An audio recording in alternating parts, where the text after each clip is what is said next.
All right, everybody. Good morning. Happy Tuesday. All right, yesterday you completed your review of nonfiction elements, you practiced the reading strategy, and then hopefully completed the short nonfiction reading quiz. So now we're going to practice our persuasive essay, especially as we get ready for STAR next week. Your essay draft that we're working on this week will become a major grade, so it's really important that you make every effort to stay with me throughout the pacing of each of these steps. So the first thing I wanted to go over was our prompt and just some review on thesis statements. So this prompt is kind of complicated, kind of not, but there's one keyword that really kind of throws people. And so your prompt is write an essay stating your position on whether learning always has a positive effect on a person's life. And so that word always kind of throws people because they always think it's absolute, but ultimately it's how you choose to frame it. Okay, and we'll get into how we can look at that in just a second. Just some thesis reminders. When you create a thesis statement, you have to answer that prompt. Is it yes or is it no? If it's sometimes, you need to be able to be very clear on what it depends on. So we can never say it depends or whatever. We have to identify when it does depend and how is that decided. Otherwise, you really do need to just say yes or say no. So your thesis statement has to take a position and it needs to be an informed opinion, not just I believe or in my opinion. You need to kind of get that away because then it's not really informed. If you make this sort of statement and assertion, we all know that it's an opinion, but at least at this point it's a statement, right? It's a statement that you have been informed on the topic, or at least you've thought about it, right? And it should also include at least 1 to 2 reasons, maybe 3, to support your position. The ideal number is 2. You could always do it with 1. I don't recommend it because then your stuff is really minimal and you risk not passing. 3 also might be a little too many because again you're limited on the amount of time you have. So I always like to recommend about 2. So we're going to practice some pre-writing. And one of the things that, I'll come back to this in a second. One of the things that I want to show you is this idea of a foursquare. We've practiced the T-chart before with our would you rathers. So you're going to have a choice on this one. So you can choose one of the strategies on the document. Don't do both. I'm also linking my example here. It was also in the previous page too. So we'll take a look at that in a second. All right, so here's the foursquare, and here's your prompt at the top. And then all you're going to do is follow kind of this idea. So some of you don't necessarily like to, have a direction and like you have to have these things. And so this foursquare is really nice because it just kind of is like, okay, let me think about this in this step. So here are all the things I know. Let me think about this. But is there a story that goes with this? Can this be connected? I know for me, I have to kind of flush all these ideas out. Otherwise, I don't really have a strong direction. But we've also practiced the T-chart, right? Where we looked at both sides and then came up with a thesis statement on the bottom. So either of those things work. So pick one to try. Both of them will kind of yield very similar results. It's just about what's going to work for you. So if you liked the T-chart thing when we did it last, go for it. You'll see I have at least 3 bullet points. You probably want to go for maybe 4. And then you'll practice a thesis like we've done in the past. Or you could try this, okay? So you think about what do you know about this topic or this prompt, list all possible ways in which your life kind of intersects with it or kind of crosses with it. Narrow your choices down, kind of describe it in a couple sentences, see if you can. Then, do you have experience? Is there a story? Is there something else that you can identify? And then you need to connect it back, right? What's the kind of moral or the kind of lesson? And ultimately, this kind of will become your thesis in a way, or it can, okay? So I'm going to go ahead and open up mine. You can click this link right here, or you can go back into the previous page. Either one works. But I chose to come up with a prompt based on the would you rather that we did last week on whether it was, always better to avoid conflict. And so we practiced that in each different class. And so I think 6th period, you guys wanted to avoid conflict from what I read. And then 7th period was like, nope, let's not avoid it, right? And so I went ahead and went with avoiding it. because I wanted to talk about this idea of always better to avoid it. So in my life as a mom, I don't argue with my kids because number one, I'm the boss. But if we were to continuously engage with arguments, it would really affect our relationship. If all you ever do is argue with, the authority people in your life, it's not something that is fun per se, and it doesn't necessarily leave you feeling any happier. Conflict is also bad for marriage. As a teacher, if I engage in conflicts all the time with my students, it doesn't really help the learning environment. As an employee, I definitely don't want to have any sort of conflicts with my boss or my coworkers. I've seen it on the road as a driver. If you practice defensive driving, you can avoid, conflict or arguments and stuff like that. It doesn't always happen. But a lot of the times, road rage is one of the biggest kinds of conflicts, right? When people honk at each other or flip the bird or whatever it is.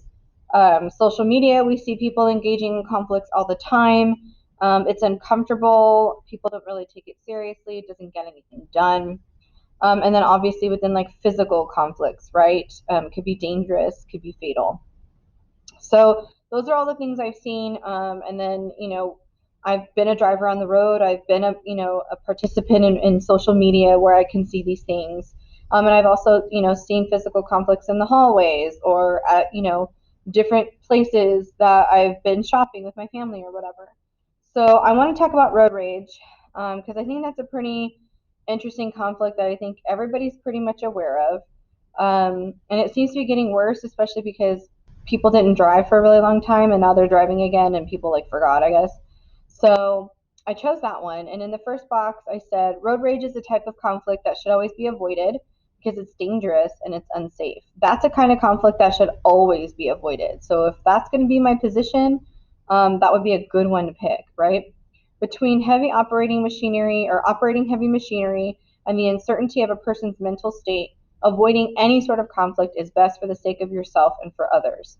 So just a couple of sentences explaining, what road rage is and like why we would want to avoid it. And then do I have a story that I've seen or have I been involved in something? So I read on the news where people have been followed to their homes or directly, followed after a road rage incident and have been murdered, right? They've been shot or they've been, beat up or whatever. And so I said, while people may be inconsiderate or lack proper defensive driving skills, it doesn't mean they should lose their lives. In this case, if people avoid conflict either on the road or when their tempers flare, it could save lives. So if people, don't lose their temper and try to avoid the conflict, or people, like try not to be jerks on the roadway to try to avoid conflict in the first place, then that would just kind of, take away those kinds of situations because those situations are scary and dangerous, right? So now I got to connect all this back to this original idea of like why avoiding conflicts is, always avoiding them is the better choice. That would be my position. So I said, avoiding conflicts can help people strengthen their sense of self control in a world where chaos and temptations are plenty. It is easy to give in to our tempers and overreact. But if we always try to avoid conflict, we can learn to be more considerate citizens and eventually create a more positive society. So that's ultimately what I'm arguing, right? It's easy to give in to those things. I'm addressing that. But if we always avoid it, then we strengthen our self control, we become better citizens, and as better citizens with stronger self-control, we create a better society kind of thing. So I'm just thinking outside of the box, no pun intended, because it's a box, get it? Sorry, it's a little Tuesday humor for you. That was something that I was thinking, and so I could really turn all of this into a pretty solid essay. I've drafted a bunch of stuff that I don't have to sit here and retype anymore. So it's a pretty good strategy if you want to try it. But I also took the same idea and also did it into my T-chart strategy that we've done with our Would You Rathers. And so this kind of reminded me of the one we did before where it was like, okay, do I have the perfect comeback, right? Or do I engage in conflict or do I avoid it? And these were some of the things that we came up with together, whether it was in class or whether it was on Zoom. And then I created a thesis at the bottom. While having the perfect comeback may seem tempting, it is always better to avoid conflict because it can ensure a person's safety in these unpredictable times and allows time to safely think through a better approach to a problem. And so I obviously right there in those two reasons have my thesis, right? I have my first claim. It can ensure a person's safety. I can talk about road rage. And it can allow time to safely think through a better approach. It strengthens our self-control. So I already have it ready to go. And so I did both. You're more than welcome to do both because, like I said, this essay is going to be really good practice for next week. It's also a major grade, but it's up to you. Okay, I'm only asking that you try one of them and then obviously submit. Then I do want to see that you have some sort of working thesis statement draft so that I can give you feedback on how to fix it, okay? So you're just basically responding to this, right? Stating your position on whether learning always has a positive effect on a person's life. So you need to think about it. When does learning have a positive effect and when does it have a negative effect? Or does it, right? Even if we learn something the hard way, we learn from our mistakes, right? So, you know, even if it's difficult, like they kind of say the truth always hurts, right? So yeah, it might be painful information, but I would rather know the truth than to be kept ignorant kind of thing. Or maybe it doesn't always have a positive effect because we learned something bad and that could have us spiral into something else. So it just depends on what your position is going to be and how you're going to prove it. So go through that pre-writing strategy and try to figure out what your position is. Does it always have a positive effect on a person's life? Or not, okay? And learning doesn't have to mean schooling. Learning can mean when you learn new information, or when you learn how to drive a car, or when you learn how to engage in relationships with other people, or learn how to do a new job, right? It doesn't necessarily mean, like, learning doesn't always just happen in school. It happens all the time, whether we're aware of it or not. So think about that as you're coming up with some of your ideas. So the prompt in the thesis statement, I'll fix this typo, link is here to go back and look at that, so you're not having to go back into the folder.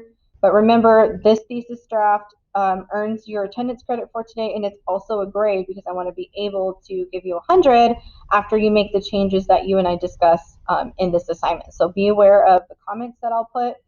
Check back over the next couple of days to see if you see a grade, then you should see a comment on it, okay? All right, I hope to see you guys in Zoom today so that way in case you have any questions, we can go over those things together. All right, have a great Tuesday, just a couple more days. Take care.